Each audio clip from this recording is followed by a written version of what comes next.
Hey peeps, welcome back. So today we're going to be talking about low-grade serous ovarian cancer. This was a confusing topic to me when I had just started fellowship, basically because I came in with a lack of understanding about what low-grade serous cancer is. And so I am hoping to provide some clarity or just some basic education about low-grade serous ovarian cancer to you, so that you can look like a rock star. Let's get to it. So, the most important point I think that residents miss is that low-grade serous is completely different than high-grade serous molecularly. And we know that now. There's a separate pathogenesis. High-grade serous, we know the precursor lesion is a stick lesion. We know that these express P53, and we know that they respond completely differently to chemotherapy. High-grade serous ovarian cancer responds in 80 to 90% of cases. On the flip side, low-grade serous, the precursor lesion to a low-grade serous ovarian cancer is a borderline tumor. And the molecular pathway and the pathway that is oftentimes mutated is the MAPK pathway. And we'll go over that on the next slide. And conversely, low-grade serous has a very poor response to chemotherapy.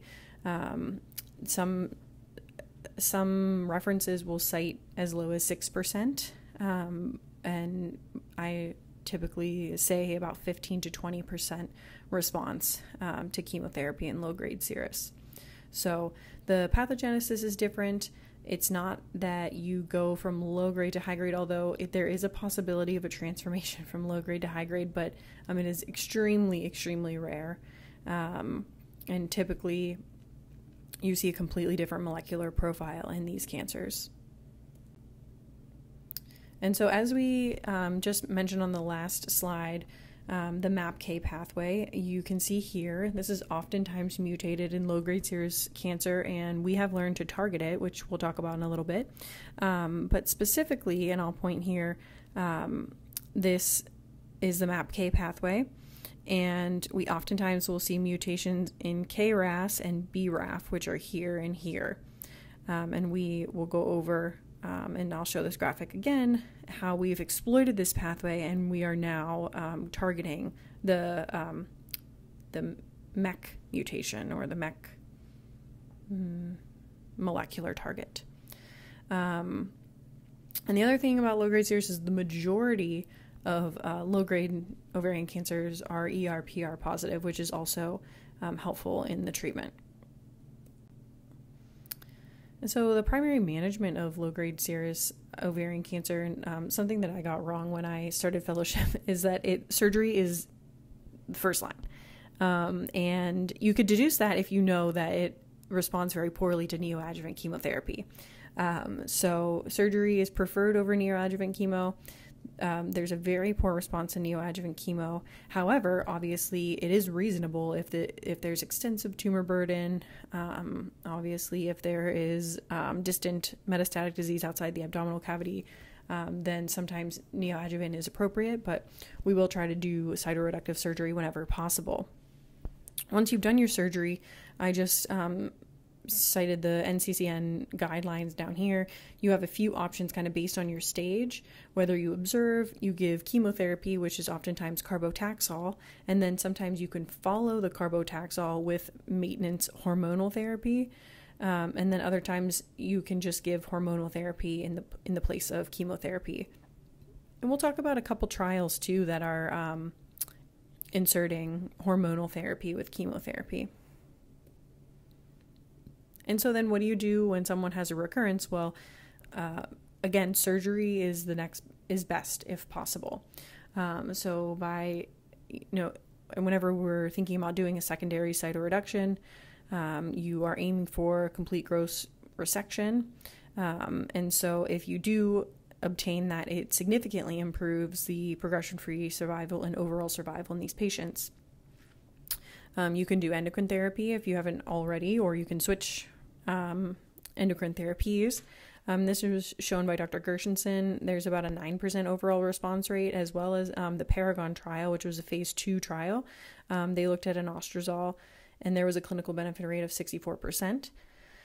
Another agent you could use is bevacizumab or Avastin, with an overall response rate of about 55% in retrospective data. So not the best data, but sometimes when we're reaching for things after a couple treatments have failed, this is something that has at least been looked at. And so another treatment that I touched on earlier is MEK inhibitor. And so MEK is the protein here. So this is the, once again, MAPK pathway, KRAS, BRAF, here's MEK. And so trametinib is the most recent data that came out in GOG 281, notable for a statistically significant increase in progression-free survival, 13 months with trametinib versus 7 months with physician's choice, which was either hormonal therapy or chemotherapy. And the objective response rate here was about 26%. And so that is an option for patients. And I don't believe that study, the patients did not have to specifically have a KRAS BRAF mutation to be on trial. So that could be an option for patients down the line. And so next we have CDK4/6 inhibitors. And this was discussed at SGO this year, but there's phase 2 data now for CDK4/6 inhibitor ribociclib, as well as letrozole, so here and here, that showed using each of these drugs, targeting cyclin D and then CDK4, had a synergistic effect, and patients had a pretty good response. About one-fourth of patients had a partial response, and then they saw an 80% clinical benefit rate. And so, as you can see here, with both of these knocked out, it decreases the retinoblastoma gene, which then goes into the cell cycle. And you should be somewhat familiar with this from learning about cervical cancer HPV. And then there are some upcoming trials, which we'll talk about a few more on the next slide, but with this nice graphic here, there is another phase 2 trial, Paragon 2. We already talked about Paragon 1, if you recall, but this will be an aromatase inhibitor plus a PI3K inhibitor or a CDK4/6 inhibitor. So here's your PI3K signaling up here. The pathway is not really spelled out for us, but you can see kind of where that's going. So some exciting stuff there. And then along with that, other upcoming trials, these trials are ongoing, but what I meant is upcoming data. So the maintenance therapy with aromatase inhibitor in epithelial ovarian cancer. This trial included high-grade and low-grade patients, and what they're looking at is letrozole maintenance therapy after standard either primary debulking and or chemo. And then similarly, GY019, which we had at my institution, or we have, I think it's still recruiting, not 100% sure. But this is for patients after their primary debulking surgery, stages 2 to 4. They will either go on letrozole or carbotaxol plus letrozole. So it's awesome that we have some options, and hopefully we get some good data from these trials. So that is it. If you have any questions about low-grade serous, I would love to hear them and address them for you. But I hope that this was somewhat clarifying, very basic information for you to be successful. All right, take care.